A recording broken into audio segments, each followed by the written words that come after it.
Yes. My question to you is, which one do you regret more? Things you tried and failed at, or things that you have failed to try?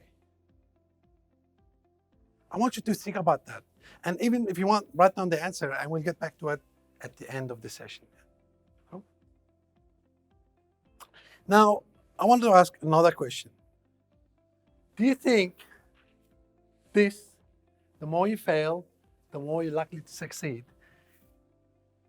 If it's a fact, hands up if you think that this is a fact, this is a real thing. The more you fail, the more you're likely to succeed. Yeah, cool. Thank you. The next question is, do you think that the more you practice, the better you get at it? Who believes that? Cool, excellent. 50-50. The problem is, it's not. Because in business, sometimes you get one chance. You either make it or you break it, right? Now, failure does not happen. Or it does not just happen. Failure is caused. Failure is caused by our own doing, right? So failure does not just happen. But failure can be forgivable if we learn from it. But it could be punishable almost if it's due to complacency. Now, what is complacency? And if I go back. What is complacency? Some people will not even understand what complacency is, but I want to show you what complacency is in a short clip. In business, this is complacency. Right? Now, this is where I was when I first, during the course of our businesses. I was contented, I was comfortable, I was carefree, and probably a little bit cuter than this guy, but yeah. So that's how I was. That's what complacency is. Contentment leads to complacency. And I want to tell you a little story about that. My background is aerospace engineering. However, after 10 years in the industry, I decided that we're going to move into business. So we established our first business, childcare industry. And then we developed more businesses around that. And then I became comfortable. I became contented. I became carefree. I became lazy. To the point where I turned my weekends, or our weekends, into 4-day, 5-day weekends. Right? Or sometimes rarely turned up to work. Right? There was one time, Lena came to me in the office, and Lena's sitting outside there. I'm not sure if she can hear me. She came to me in the office and she said, Hassan, are you managing your business? And then I looked at her as like, yeah, who else is? I am. But little did I know what she meant by that. See, I had become unaware that I had become complacent, and my entire team became complacent, and our entire business culture became complacent, right, because of me. So our business started to fail. We started losing customers, and obviously cash flow went down and profit went down, and we almost went bankrupt. That's when I sort of it hit me, when our family started to struggle, to the point where I couldn't find money to give my daughter for lunch. Right? So I stepped into business, and then we started back to basics, and we established our businesses, and we made it to the top again. Now, and I want to go back, I'll go back to my story in a while, but I want to ask you this question. Why does a flock of birds migrate from one region to another? Show of hands. Anyone? Why do you think a flock of birds would migrate from one region to another, or from one continent to another? Mike, sorry? Food, yes. Survival, weather change, right? Yes, Leon. Habit, yeah. Anya? Yes. Cool. All of you are correct in one way or another. You see,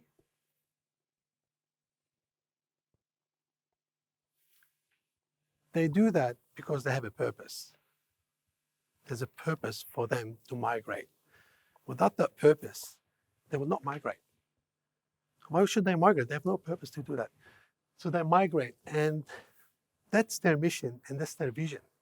So what I'm trying to say is, without purpose, without the purpose, there can be no vision and there can be no mission, because there's no purpose for that.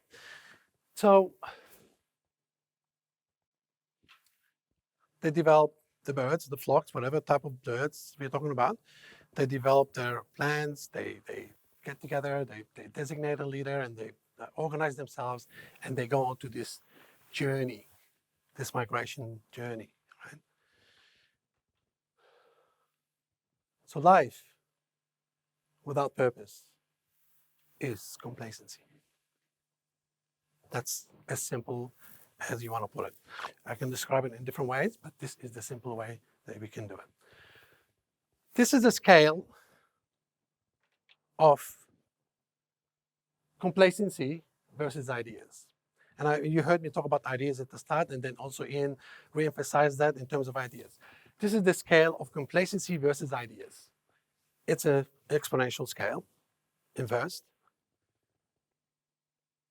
The higher level of ideas you get in your mind, the less likely you are to be complacent. Vice versa. The more complacent you become, the less ideas flow through your mind. It's a simple relationship. Right? So let's talk about ideas. Ideas come to us in a time of despair. Ideas come to us in times of despair, in times of need, in times of,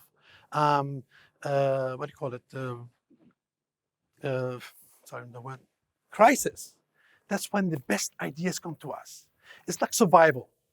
When you need to survive, your mind comes up with the best ideas to survive. It's the same type of example. So at the bottom, where it says there are new ideas, right? This is the lowest part of our life, figuratively speaking. And that's where the highest level of ideas are, because we are in need of ideas. When we are comfortable, relaxed, money flowing in, business is flourishing, ideas are minimal, because what else we need, right? So this is the state that we want to get to. You want to have a constant flow of ideas, right?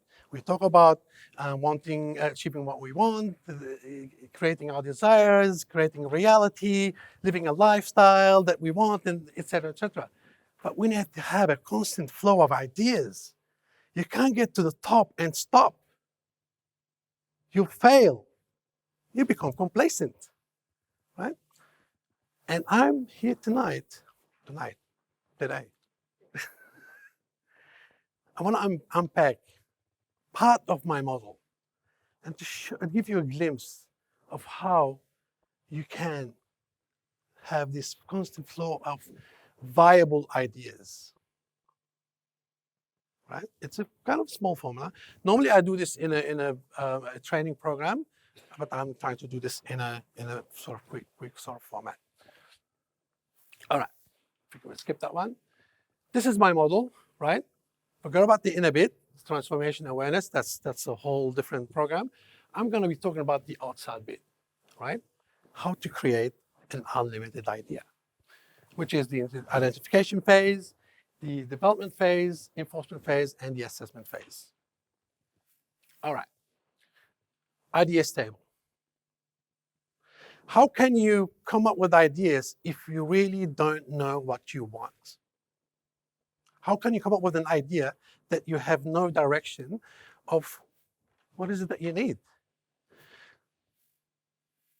Create an ideas table.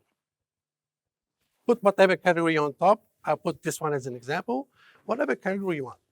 I've got education, family, relationship, wealth, career, etc., etc. You can do your own thing. And then you list the things that you want in that particular category, randomly. Once you do that, then you prioritize. Which one do you really want? Which one, what is that really is important to you? Right?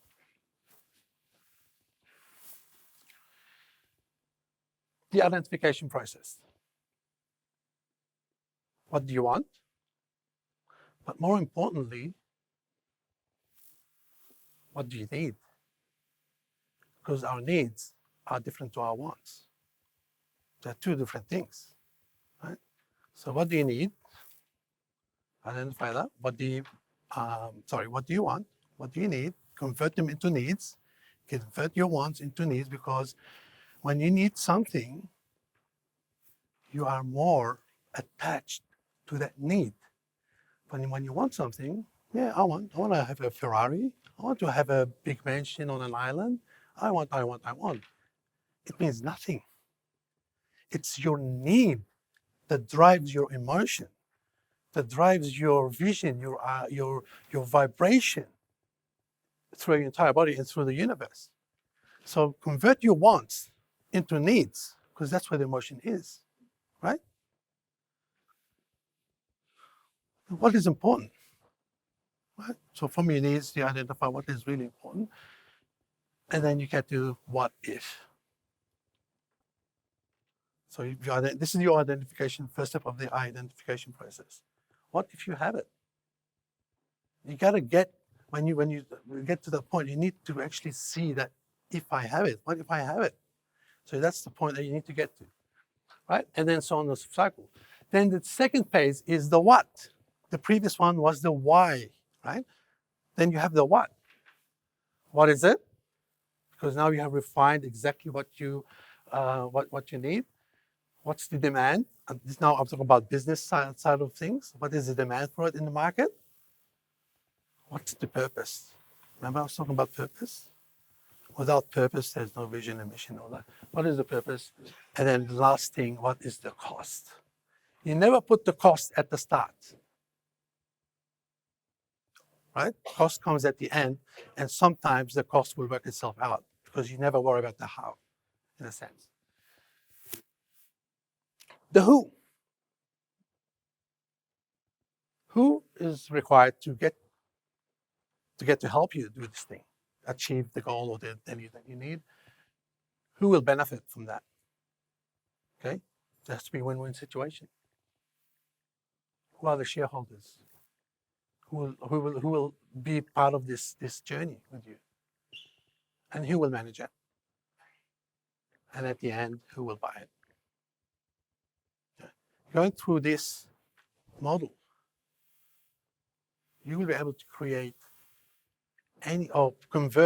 first create your ideas, and then convert your ideas into reality.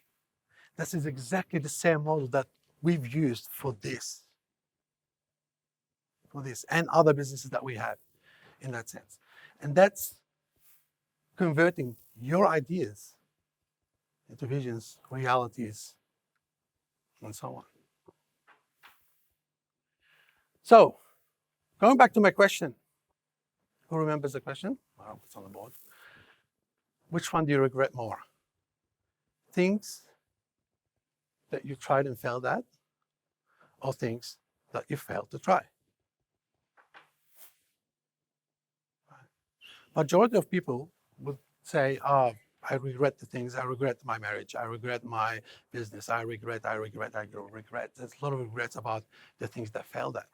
Whereas actually our focus should be more on the regrets, the things that we didn't try. Because your idea that you have in your head, whatever it may be, business idea or lifestyle idea or whatever it may be, your idea could be a what's that word? Could be a groundbreaking idea. Sorry, Kat? Absolutely. Could be a groundbreaking idea that you just chunked on the bin because you did not follow the process. You had an idea and then you threw it out. Somebody threw it out for you. Your mind, your negativity, whatever. Follow this process. And every idea that comes to your mind will have a fair chance of working. Because Kath would agree with that, and all of us. We have millions of ideas every day about businesses and making money and how we want to do it. But we just fail to follow through with that. I want to leave you with the last quote, and that's my favorite quote. Because everything that you have worked so hard to create and achieve in your business, in your life, with your family, will disappear. If you become complacent. Thank you, and let's keep your ideas flowing.